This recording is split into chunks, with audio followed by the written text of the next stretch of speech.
Olá, meus queridos alunos. Então agora a gente vai estudar um pouco sobre o relevo do Brasil, tá certo? Qual é o relevo que a gente tem e como é que ele se encontra no território brasileiro. Então, o relevo, o que seria, né? O que é o relevo? Então, o relevo, ele é um conjunto das formas da costa terrestre, tá certo? Então, seria a formação terrestre da Terra, que a gente vê aí as montanhas, essas alterações rochosas que a gente tem no continente, na Terra. E aí elas se manifestam desde o fundo dos oceanos até as terras imersas. Então a gente também tem... Grava essa frase. Quer que eu comece de novo? Não, pode continuar. Então também temos a formação de relevo no fundo do mar, tá certo? Nos oceanos também a gente tem toda uma formação ali de relevo, e fora também, que é no continente, né, que a gente chama de continente, que é a parte onde a gente vive, né, a parte da Terra. E todas elas têm a sua transformação em relevo. E aí o relevo é resultante da ação de dois agentes. Então a gente tem dois agentes principais que faz a transformação no relevo, que são os internos e os agentes externos. Os internos, eles são os agentes formadores, né? E aí vai desde a formação geológica em termos de vulcões, por exemplo. Então toda essa estrutura rochosa interna da rocha, né? A gente vai ter a rocha e a gente vai ter várias transformações dentro dela, tá certo? Ao longo dos anos, milhares de anos, vai depender dessa transformação. Então a rocha ela vai sofrendo alterações, tá certo? E aí por reações químicas e todo esse processo que existe na transformação da rocha, e é o que a gente chama de agentes internos, porque a partir dessas transformações vai ser formado a rocha, ela vai ter um formato específico, dependendo dessa transformação aí interna. E a externa vai ser, né, como o próprio nome diz, fora. Então vai ser a transformação que vai ocorrer por fora. E aí vai desde vento, chuva, tudo isso faz com que a rocha ela se transforme. E tudo isso faz parte da transformação e da característica ao relevo. Então, o relevo, a gente vai ter vários tipos de relevo, tá? E esses relevos, eles são formados a partir desses dois agentes, que são o interno e o externo.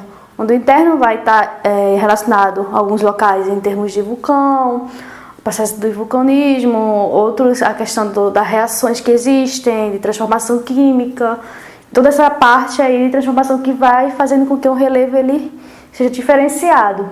E os externos, que a gente pode citar como principais fatores de transformação, a chuva e o vento, tá certo?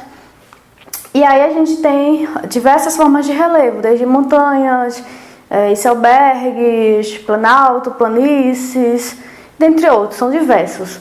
Mas aqui a gente vai ver os principais, tá certo? Que são o planalto, a planície, a depressão e montanhas. Então a gente vai ver um pouquinho de cada um, e de acordo com o que a gente for identificando o que é cada um, a gente vai também identificando essa formação de relevo no território brasileiro.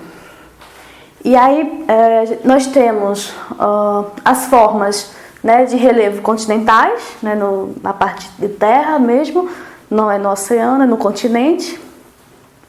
E a gente começa falando das montanhas, tá certo? Do relevo de montanha, que elas são formadas pela ação de forças tectônicas. Então você já deve ter ouvido falar, vamos falar da questão da formação dos continentes, que teve um processo aí de tectônicas, que é o movimento da Terra, né, que se dá esse movimento através das placas tectônicas, e foi separando os continentes, que é um exemplo clássico que a gente ouve falar da questão do Brasil e África, da separação, né? Há quem diga que elas eram juntas e com a transformação a partir de tectônicas, tá certo? De placa, elas foram separando, né? Então tem todo esse processo. E aí essa formação de montanha a gente tem em duas classificações: a formação jovem e a formação velha. E aí cada uma delas vai ter uma característica específica, tá certo? Onde as jovens, elas são formadas em épocas geológicas recentes.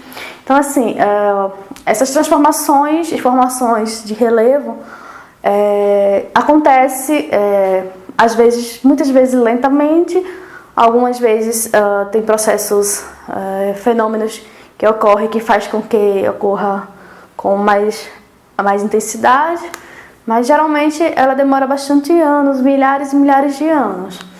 Por isso que são classificadas em jovens e velhas. Então essas jovens, como são jovens, são mais recentes, né? São formadas mais recentes e apresentam maiores altitudes.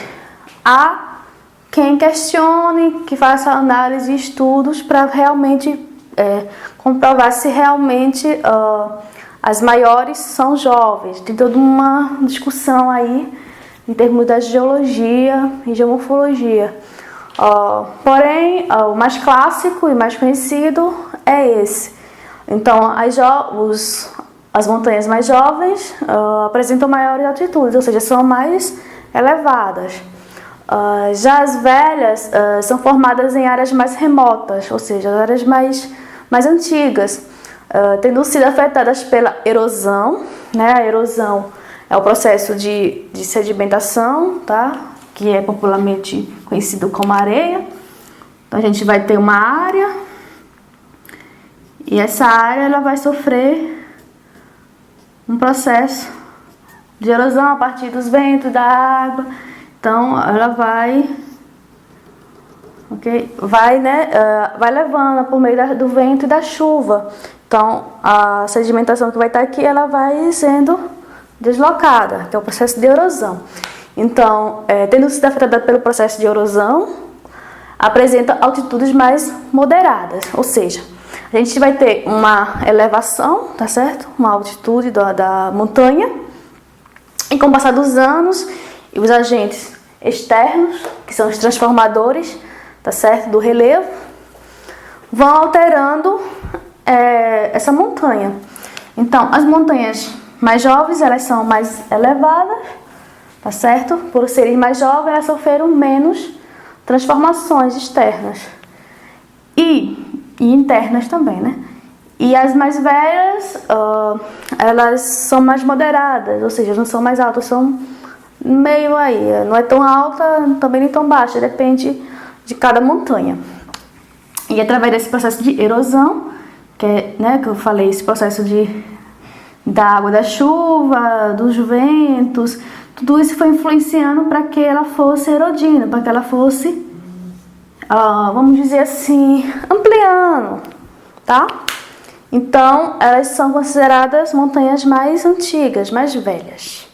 Então, já o planalto, né, são as superfícies onde predomina o intenso processo de erosão. Como eu falei para vocês, né, em termos de montanha, a gente tem o processo de erosão que é tido a partir dos ventos e das chuvas, dos fenômenos externos que ocorrem nas montanhas.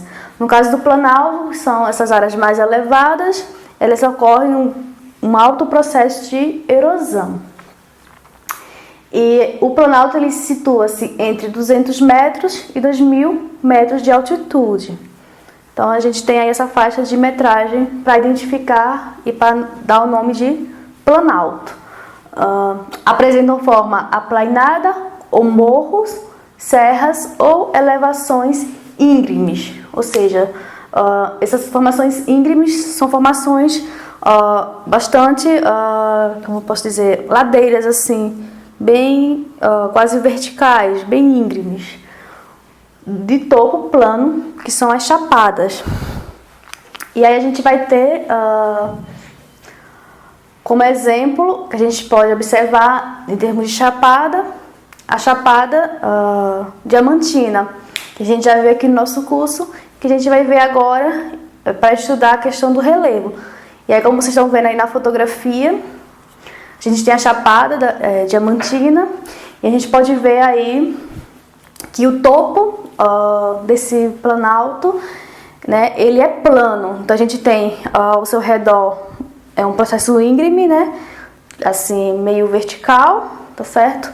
E no topo a gente vai ter essa parte plana. E isso é o que caracteriza a Chapada, como estão vendo aí na imagem da Chapada Diamantina. Essa foto aí que mostra o Morro do Pai Inácio.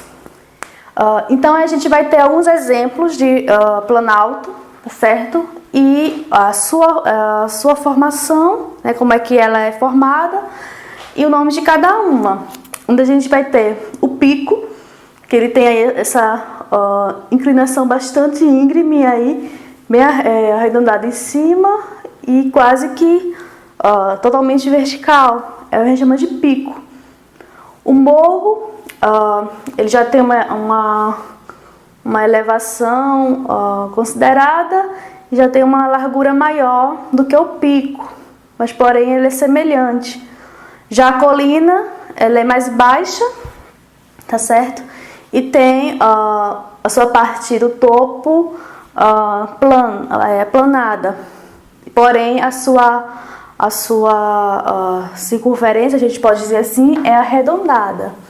Já a Chapada, como a gente observou na foto da Chapada Diamantina, a gente vai ter, né, essa área bastante vertical e no seu topo plano. Porém, ela não tem essa forma arredondada como a colina, ela já é mais reta. Já a escarpa, a gente vai ter um lado mais reto, tá certo? Da vertical, e do outro lado já mais arredondada, passando a ter como se fosse uma formação aparente, né, mostrada da erosão. Então esse lado aqui a gente vai ter uma visão maior da erosão, da descida de sedimento. E a cuesta é parecida com a escarpa, porém a gente tem essa parte mais aterrada, tá certo? E é o que a gente chama de cuesta. Então esses são alguns exemplos de formações, tá certo?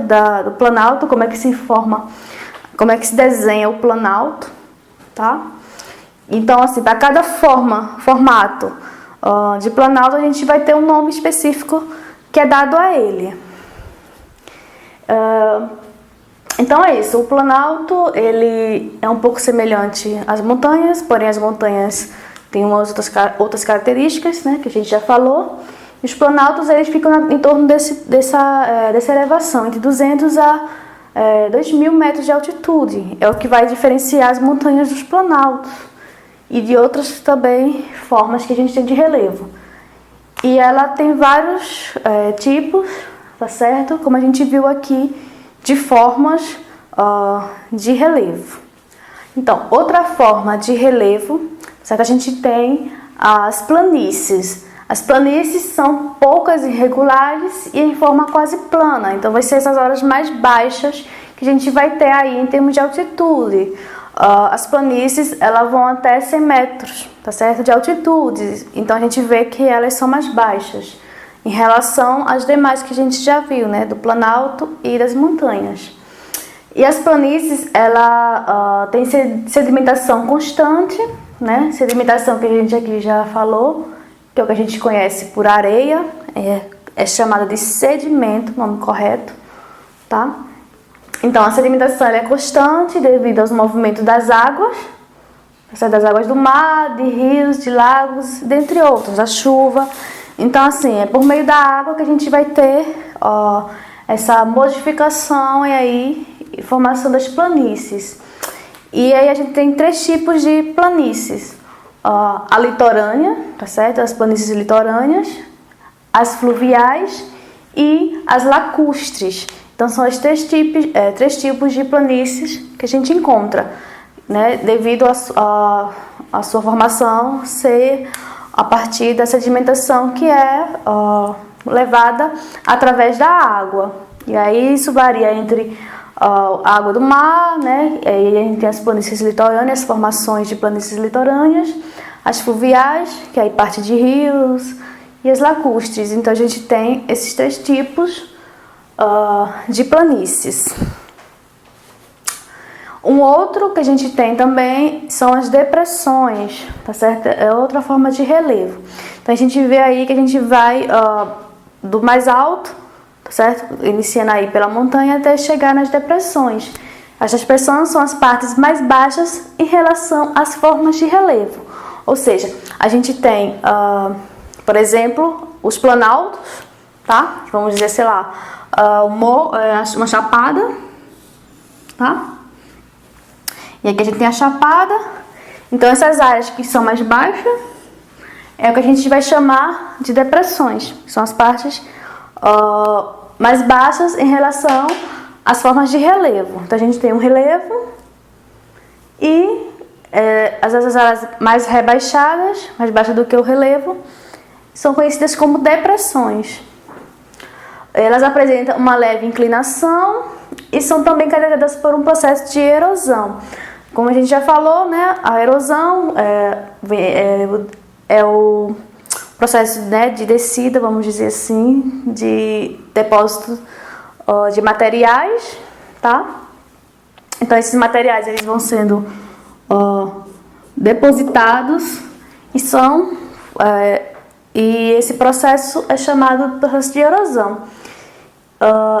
Além da depressão que a gente conhece assim, a gente tem outro tipo de depressão, que é a depressão absoluta.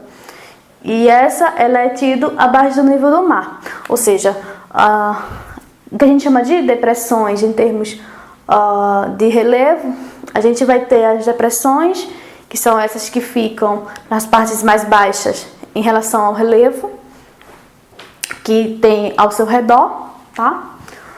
E as depressões que estão abaixo do nível do mar, a gente vai chamar de depressões absolutas.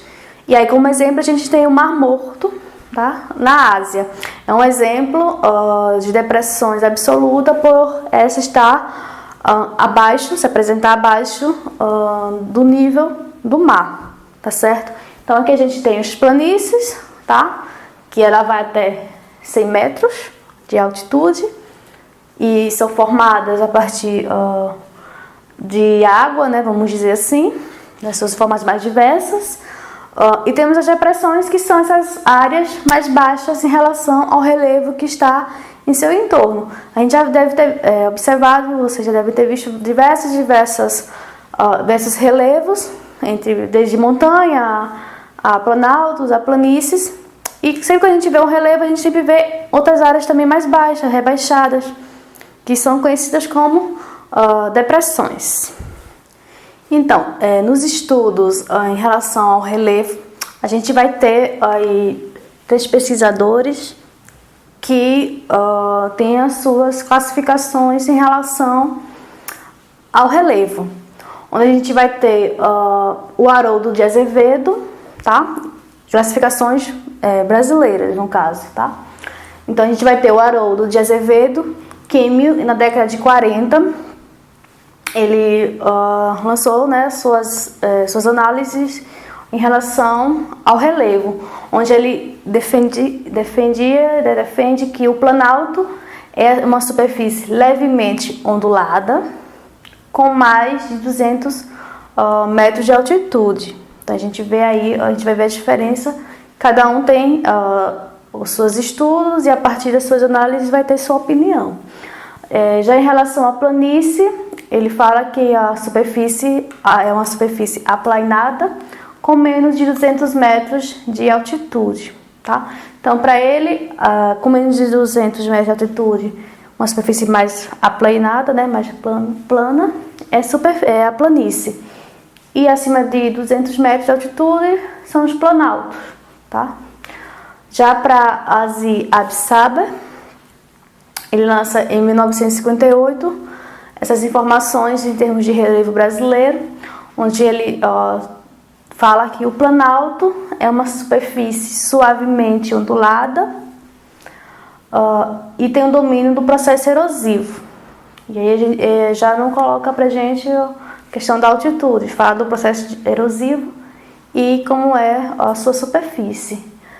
E a planície, para ele, é onde o processo de sedimentação é mais atuante, independentemente do nível de altimétrico, ou seja, não importa a altitude, né, desse relevo. Se ele sofreu mais processos de sedimentação, ele é considerado uma planície. Já para Ross, que é o mais recente, e esse foi lançado em 1989, e esse ele já fez os estudos baseados em tecnologias, vamos dizer assim, onde ele usou uns recursos de aerofotogrametria, ou seja, fotografias e imagens fotográficas da Terra, e aí a partir das suas análises ele introduziu, foi ele que introduziu o conceito de depressão. Até então, esses dois outros estudiosos, eles não tinham não tinham classificado, vamos dizer assim, o relevo em depressão, e foi o Ross que introduziu esse conceito. E aí ele formou esses três conceitos, que é o planalto, planície e depressão. E aí para ele o planalto é uma superfície irregular, tá? Com altitude acima de 300 metros e produto de erosão, tá? Então, para ele, toda a altitude que for acima de 300 metros, que tenha uma superfície irregular e que tenha sofrido processos de erosão, tá? É considerado planalto. Já a planície, para ele, é uma área plana formada pelo acúmulo recente de sedimento. Não é colocado a questão da altitude, mas a questão da área ser plana e ter muito acúmulo de sedimento. É considerado uma planície para Ross. E a depressão, que foi introduzido por ele em termos de análise de relevo, ele coloca que é uma superfície entre 100 e 500 metros de altitude e tem uma inclinação suave, mais plana que o planalto, né? E formada por processo de erosão. Não é colocado a questão da altitude, assim, é colocada entre 100 e 500 metros, e ele foca que também é uma área que que é formada por processo de erosão. Por isso, que quando a gente viu a definição de cada um, né, a gente viu que essas áreas mais baixas em termos dos relevos, dos demais relevos, é o que a gente chama de depressão. Por quê? Porque ela é tida através da formação desse processo de erosão, né, do processo erosivo. É que a gente vai ter a depressão, que são essas áreas mais rebaixadas em relação aos relevos que estão ao seu redor. Ok? Então agora a gente vai ver um pouco da formação de relevo no território brasileiro. Então, por meio do mapa, tá certo? Que tem como título Unidades de Relevo, a gente vai ver aí como é que se apresenta o relevo no território brasileiro, né? Depois de já termos visto o que era cada um, tá? Como era a sua formação, como é a sua formação, né? A gente viu os planaltos, as planícies e as depressões. E agora a gente vai visualizar essas formações, essas formas de relevo, como é que elas se apresentam no território brasileiro. E aí a gente vai ter essas áreas mais claras, vamos dizer que é um amarelo mais clarinho, puxando por rosa bem clarinho, o bege, pode ser, mais clara.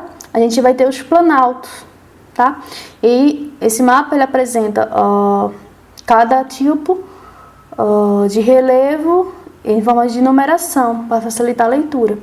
Por exemplo, a gente vai ter o número 1, tá? Que representa a Amazônia Oriental. Então, o número 1, aí no mapa, aí a parte norte do mapa, né? Aí na Amazonas, a gente vai ter uma região de planalto, tá? Em termos de depressão, a gente vai ter essas áreas mais amareladas, um bege mais escuro, escurecido, vamos dizer assim. A gente tem as depressões, por exemplo, aí na região nordeste, tá? E o número 10, a gente vai ter a gente vai ter a Borborema, tá certo? E no norte, a gente vai ter o número 12, que vai representar a depressão da Amazônia Ocidental. E o número 19, na verdade, aí na região nordeste, não sei se dá para visualizar bem. 19, a gente vai ter depressão sertaneja. E de São Francisco, a gente vê uma faixa bastante extensa, tá, de território.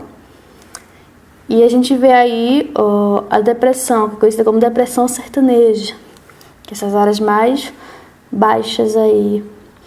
E em termos de exemplos de planícies, essa área azul, tá? Azul claro no mapa, são a representação das planícies. E aí a gente vai ter a planície do Rio Amazonas, Araguaia e dentre outros aí. A gente pode observar que fica na faixa litorânea, tá? Tem aí como número 26 e 28, aí 28 e 29, 28, 27 e 26.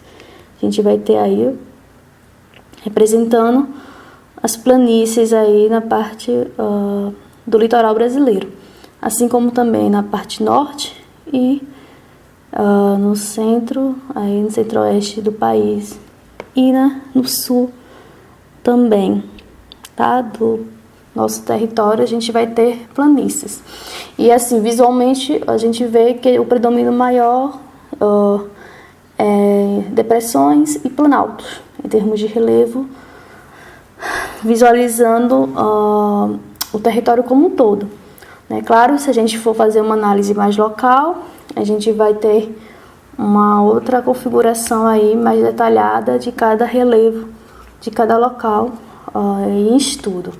Mas olhando em termos mais gerais no mapa, a gente vai ter essa configuração de relevo no território brasileiro. E aí, ainda falando em relação ao relevo do Brasil, a gente vai ter as suas características, tá? Onde a gente vai ter as suas características no relevo brasileiro. A gente tem como predominância, tá certo? Os planaltos e os planaltos de baixa altitude. Ou seja, em termos do território brasileiro, quando a gente for analisar a questão do relevo, a gente vai ter como maior predomínio a questão dos planaltos de baixa altitude, tá? Então a gente vai ter aí planaltos até 200 metros de altitude e depressões, como a gente viu no mapa, são os dois que mais predominam o território brasileiro, a questão do planalto e as depressões. E em termos de planalto, a gente vai ter os planaltos de baixa altitude, onde a gente vai ter até 200 metros de altitude. Não possui grandes altitudes, né? Por ser só até 200 metros o planalto. E em termos de relevo, predomínio, no formato geral, a gente vai ter os três que a gente vem estudando aqui. O planalto, a planície e a depressões. São as principais formas de relevo que a gente vai encontrar no território brasileiro. E aí a gente vai ter o quê? 64%, tá? De rochas sedimentares. Então a gente tem aí um número maior em termos de rochas sedimentares no território brasileiro, representando 64%. E os 36% vão ser os escudos cristalinos. E aí a gente vai ver o que seria cada um desses em termos de Brasil. Os escudos cristalinos, eles se encontram onde a gente encontra reservas minerais. Por isso que a gente tem assim, um país bastante rico em termos de minério. E aí encontramos minerais metálicas e não metálicas no Brasil.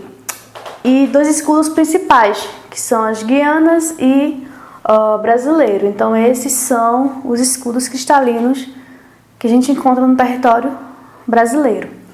E em termos de bacias sedimentares, essas que são importantes, tá? Reservas de hidrocarbonetos, ok? Que temos como exemplo o petróleo, o gás natural e o carvão mineral. Por isso, como a gente viu na nossa aula sobre energia, a importância do Brasil em termos de geração de energia, em termos de minério, em termos de potencial aí para geração de eletricidade, citando o petróleo, o gás natural e o carvão mineral. Por quê? Como a gente tem maior no território, a gente tem 64% de rochas sedimentares, então a gente vai ter também um recurso bastante rico em termos de reservas, hidrocarbonetos. E aí vamos ter as bacias, duas bacias, tá? Principais em termos de bacias sedimentares, as bacias de de grande extensão, tá? Que ficam localizadas, no caso, a Amazônica, o do Meio Norte, do Paraná, a São Franciscana ou São Francisco e a do Pantanal Mato Grossense. Então essas são as bacias de grande extensão que a gente encontra em termos de bacias sedimentares no território brasileiro. Já a bacia de pequena extensão, a gente tem o recôncavo tucano, as costeiras e as de compartimento de planalto. Então essas são as que têm menos pequena extensão em termos de tamanho, né, de extensão, no que se refere às bacias sedimentares no Brasil. Então é isso. Isso é o que a gente pode mostrar um pouco em relação à questão do relevo no Brasil, né? E aí a gente viu quais são os principais relevos, suas formas e como é que elas se encontram no território brasileiro, observando o que seria o planalto, as planícies e as depressões e como é que ela se configura em todo o território brasileiro, certo? Então, eu espero que vocês tenham compreendido um pouco do que seriam esses relevos e entendido melhor como é que se configura o território, nosso território, né? Nosso território, o nosso Brasil.